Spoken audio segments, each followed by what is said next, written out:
All right, so let's look at 13.4, which is on page 628, and it's on the graphs of sine and cosine. This is the last lesson in this section.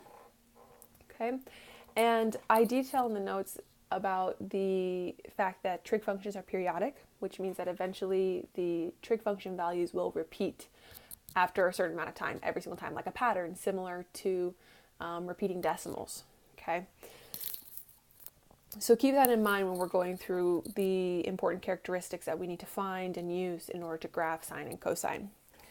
So for the function a times sine of bx plus c and f of x is equal to c plus a cosine bx, so it's two different functions, where a and b are positive real numbers. Now this works for whether or not they're positive or they're not positive. I'm just going off of the book's definition here. Okay. Then the absolute value of a is equal to the amplitude, okay? And 2 pi over the absolute value of b is equal to the period. Now, period is very important because that's the amount of time it takes for the function to make a full revolution, or before it starts repeating itself, okay? Then the max value, which is the highest our graph is going to go, is equal to c from the function plus a, which is amplitude, when sine x is equal to 1 and cosine x is equal to 1. And the minimum value is equal to c minus a when sine x is equal to negative 1 and cosine x is equal to negative 1. We can find the amplitude given max or min because it's max minus min divided by 2. And we can find the c value of our function, which is the vertical shift of it, by adding the max and min and dividing it by 2, so taking the average of the two numbers.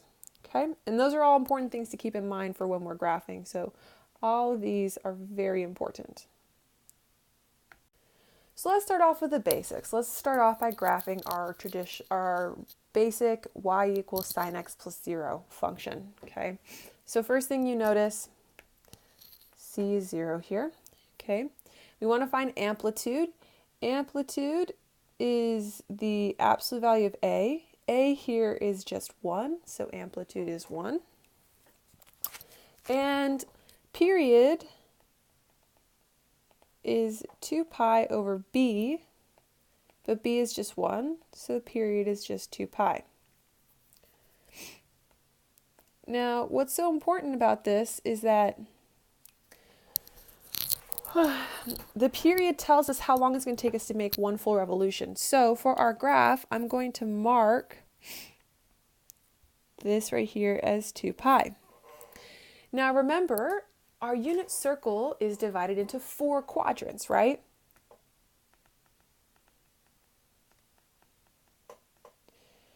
So our graph has 4 partitions, always. Okay, so what we're going to do is multiply our period by 1/4 to get the length of each partition. So my partitions are pi over 2.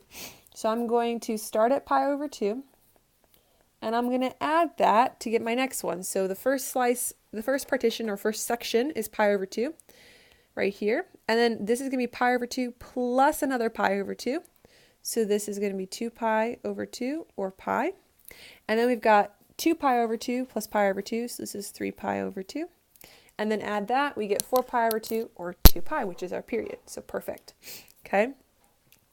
And then we just need to find our max value and our min value. So max is c, which is 0, minus our a, which is 1. So it's, plus 1, so it's positive 1. And our min is 0 minus 1, so negative 1. So the highest our graph's going to go is 1, and the lowest it's going to go is negative 1. Now the last piece is to figure out where each of these are going. So what we're going to do is we're going to do a basic t-chart. So we've got our x values, our y values. At x equals 0, y is equal to sine of 0, so this is 0. Then we have pi over 2, sine of pi over 2 is 1. Then we have pi, sine of pi is 0. Then we have 3 pi over 2, sine of 3 pi over 2 is negative 1. And 2 pi, sine of 2 pi is 0. Okay, and so we're going to plot each of those. So at 0, we are 0. At pi over 2, we are 1. At pi, we are 0. At 3 pi over 2, we're -1. And at 2 pi, we're 0. And then we connect the dots. So it's going to look like an S on its side when we're finished. And there's our graph of y equals sine x. Okay, so whenever you are given the function sine x or sine 3x or anything with the function sine in it, you are going to end up with a curve that looks like the one on the screen currently. Now let's look at the graph of y equals 0 plus cosine x. So again, let's list off what we know so far. C is equal to 0. Our amplitude is still the absolute value of a, which is just 1. Our period is 2 pi divided by b, which is just 2 pi divided by 1. So our partitions are going to be the exact same as the previous one. So we're going to do 2 pi times 1/4, so we get pi over 2, and then add, so pi, 3 pi over 2, and 2 pi. Our max is going to be 0 plus 1, so it's 1. Our min is going to be 0 minus 1, so it's -1. So we've got 2 pi, 3 pi over 2, pi, pi over 2, 1, -1. Okay, and so then we got to do our t-chart again. So we're just going to plug in all of our partition values. So we've got 0, pi over 2, pi, 3 pi over 2, and 2 pi. So we've got cosine of 0, which is 1. Cosine of pi over 2, which is 0. Cosine of pi, which is -1. Cosine of 3 pi over 2, which is 0, and cosine of 2 pi, which is 1. So we start at 1 with cosine, go to pi over to 0, then down to -1, up to 0, and then back to 1. Okay?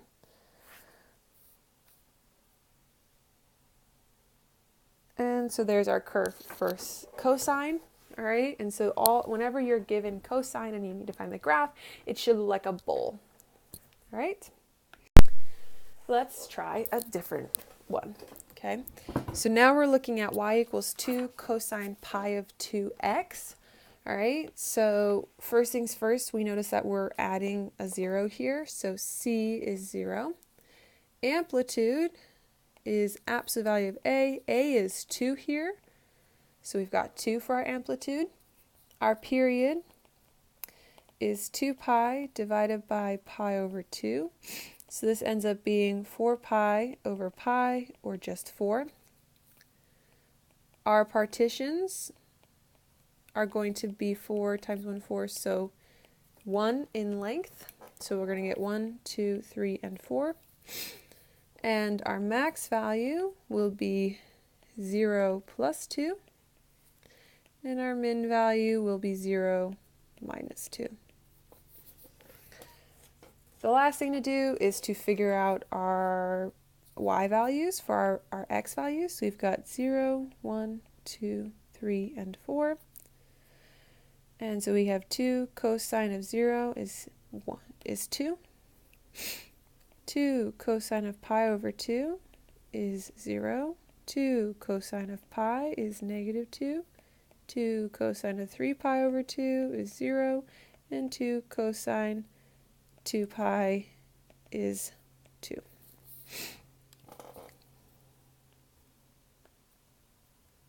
So we start at 2 on the 0, go down to 0 at 1, go down to -2 at 2, go back up to 0 at 3, and then up to 2 at 4.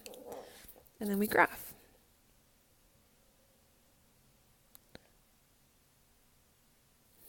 Okay, so if you notice, when the amplitude changes to a number greater than 1, it stretches the length of our graph. Now let's look at a different type of shift. We've got y equals 2 plus 3 sine x. Okay, so first thing we have to notice is that our c is no longer 0. In fact, our c is 2. It's important to note for our max and min. Amplitude is absolute value of A, which is absolute value of 3, so just 3. Period is 2 pi divided by B. B is 1, so we have 2 pi. So our partitions will be 2 pi times 1/4, so pi over 2, pi, 3 pi over 2, and 2 pi. Our max value is C plus A, so 5. And our min value is C minus A, so -1. Okay, so I'm going to start drawing things. So we've got 5 and -1. This is our starting point right here on this red line.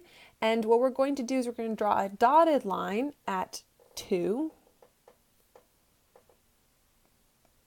Because that is the vertical shift we make. So I want you guys, when you're drawing these, to make a point of showing the vertical shift. So you have to draw a dotted line where your new center is going to be, because my new center is now 2, not 0. And you'll see that when we start plugging in values. So first let's find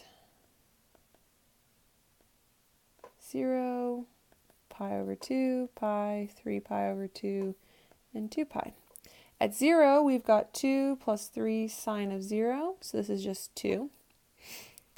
At pi over 2, we've got 2 plus 3 sine of pi over 2, which is 2 plus 3, so this is 5.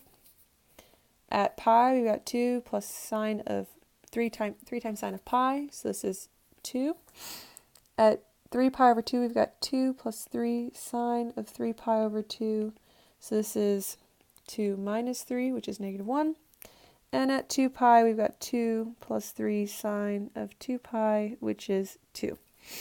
So normally our sine curve starts at the origin, goes up to our highest point, down to the origin, to 0, down to the lowest point, back up.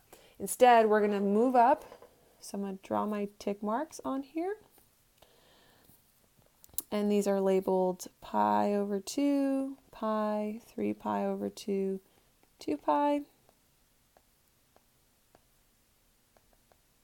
Just going to copy that down here. And then I'm going to plot. So I've got at 0, I'm at 2.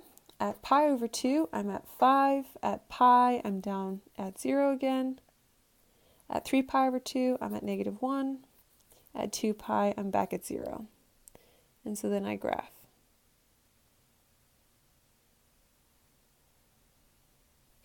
And so there's my curve. Okay, so not only did I have a lengthen, I stretched quite a bit in my height, I also shifted vertically up too. The last piece of this lesson is finding the equation. Okay, so in this one they're going to give us the max, the min. Max is denoted as capital M, min is denoted as lowercase m, and then the period. And they want us to find a function that fits the form y equals c plus a sine of bx. Okay, so in 22, we've got m equals 1, m equals -1, and the period is 8 pi. So remember at the very beginning, I said that amplitude can be found by subtracting the max from the min and dividing it by 2. So you've got 1 minus a -1 over 2. This is 2 over 2, so this is 1. The period, or the formula for period, is 2 pi over b. And we know that the period has to be equal to 8 pi, so we're going to solve for b. So you have 2 pi over 8 pi is equal to b, so b is 1/4. And lastly, just double check, our c is the average of our max and our min values. So this is going to be 1 minus 1 over 2, which is 0. And so then we plug in. So we know that c is 0, a is 1, and b is 1/4. Clean it up a little bit, and we've got sine of 1/4 x. For 24, we've got m equals 0, little m equals -6, and the period is 4. So first thing I'm going to do again is find a. This is going to be the max minus the min divided by 2. So this is 6 over 2, so this is 3. The period is going to be 2 pi over b for the formula, which has to be equal to 4. So 2 pi over 4 equals b. So b is pi over 2. And c is the max plus the min divided by 2. So this is 0 minus 6 over 2. So this is negative 3. And then we fill in our function. So we've got y equals c is negative 3, a is 3, and b is pi over 2. And there you go. And that's the lesson. So this classwork is due the 26th. Just as a heads up, we're probably going to only have 30 minutes on the 26th, so do come prepared for class, okay? And the classwork is page 628, numbers 1 through 12 all, A, B, and C, as well as graph at least one period, okay? So in the instructions, they only ask you to do A, B, and C. I want you to add on graphing. And 21 through 25 odd. And the test is still the 27th and 28th of April.